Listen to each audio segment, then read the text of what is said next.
Assalamualaikum warahmatullahi wabarakatuh. Perkenalkan, nama saya Haryati dari Prodi Keperawatan S1 dengan NIM 2011020205. Di sini saya akan menjelaskan tentang bahasa Indonesia baku. Bahasa Indonesia merupakan bahasa yang hidup dan mengalami perkembangan yang cukup pesat, terutama di bidang kosakata. Perkembangan bahasa Indonesia di bidang kosakata yang berkaitan dengan penyerapan sering menimbulkan masalah.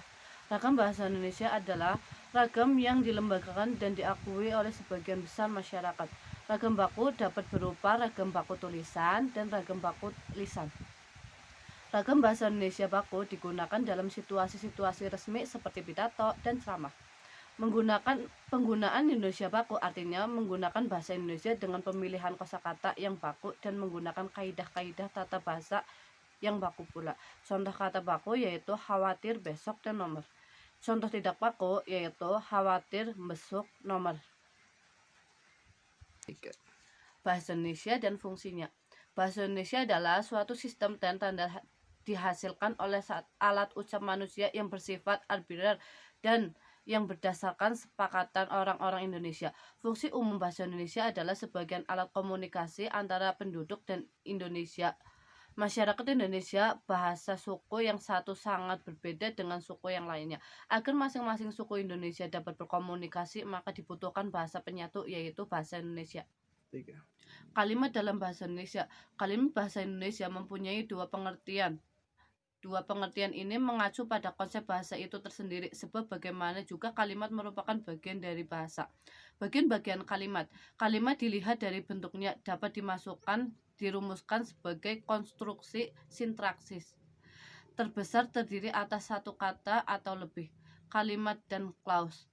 Kalimat dalam banyak hal tidak berbeda dari clause dalam hal intonasi akhir atau tanda baca yang terjadi dari kalimat. Contoh, dia cantik. Di samping konstruksi terdapat konstruksi sintaksis yang menggunakan dua unsur predikat atau lebih. Contoh, dia pergi pukul 6. 2.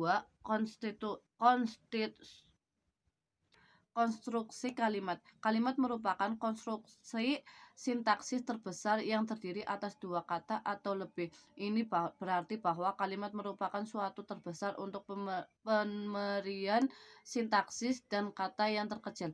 Analisis struktural suatu kalimat pada dasarnya adalah menetapnya pola hubungan konstituen yang memperlihatkan secara lengkap arti konstituen kalimat itu. Yang ketiga, unsur wajib dan unsur tidak wajib. Unsur wajib itu terdiri atas konstituen itu tersendiri atau konstituen kalimat yang tidak dapat dihubungkan. Sedangkan unsur tidak wajib adalah konstituen yang dapat dihilangkan. Yang keempat, keserasian unsur-unsur kalimat. Penggunaan dua kata, penggabungan dua kata atau lebih dalam satu kalimat menurut adanya keserasian di antara unsur-unsur dari segi makna maupun dari segi bentuk. Selanjutnya, saya akan menjelaskan mengenai funktor-funktor kalimat dalam bahasa Indonesia. 1. Mengenali fungsi funktor subjek dan predikat. Funktor subjek dan predikat dapat diketahui dengan mengajukan pertanyaan apabila dan siapa. 2. Cara mengetahui objek dalam suatu kalimat. Objek dapat dikenali lewat kalimat aktif, transitif. Kalimat aktif transitif adalah predikatnya berlawanan me. Cara membedakannya melengkapi dengan keterangan dalam suatu kalimat. 2. Cara mengetahui objek dalam suatu kalimat. Objek dapat dikenali lewat kalimat aktif, transitif. Ciri-ciri kalimat aktif transitif adalah predikatnya berlawanan me. Yang ketiga, cara membedakan pelengkap dengan keterangan dalam suatu kalimat. Funktor pelengkap dapat diketahui setelah seseorang itu paham tentang ciri-ciri keterangan. Suatu konstruksi dapat dikatakan sebagian keterangan apabila konstruksi dapat dikatakan sebagai keterangan apabila konstruksi itu dapat dimutasi di depan atau di belakang kalimat. Jadi, apabila suatu konstruksi yang kita duga sebagian keterangan itu tidak dapat dimutasikan, berarti konstruksi itu bukan keterangan.